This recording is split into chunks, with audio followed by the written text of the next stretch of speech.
My name is Taylor Lewis, and I'm from Nashville, Tennessee. I didn't have a great experience with church growing up, and so it just wasn't something that I felt connected with. I didn't live in the most stable environment. My mom is bipolar, and so there was no like steady ground. It was either she was up here or she was down here.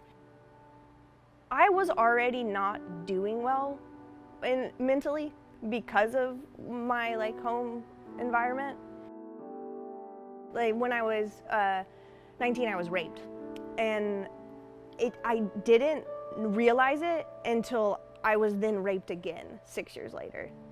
And when that happened, I think I just the last little bit of me that was hopeful and optimistic was we're done. And that's when, I started drinking a lot. 3 or 4 years ago, I was sitting at a coffee shop, and I heard the guy next to me talk about One. And at the time, I was not looking for a church, but I distinctly remember the Holy Spirit being like, that's your church, in case you were wondering. 2019, I was on the verge of another mental breakdown.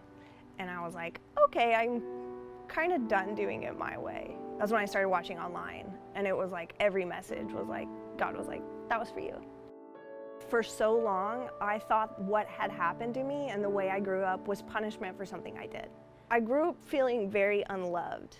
And I think there was a moment when I was so angry because I felt so unloved that he was able to be like, yeah, but I love you. And I was just like, yeah, okay, that's enough. And that actually just happened this year when I started going to One, where I came to that realization, and I was like, I feel so much better. I feel whole. I feel like I'm not operating from a place of lack or need. It's more just I am fearfully and wonderfully made. He did create me for a purpose. The Taylor that was isn't the Taylor I am anymore, because I heard about this church 3 or 4 years ago, and I'm here.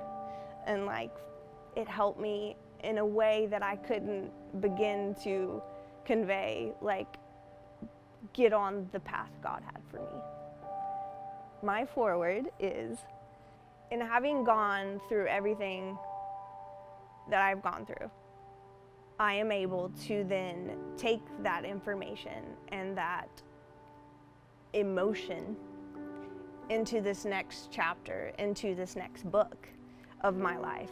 I get to then carry that story and those stories with me to then help and cultivate and grow other people.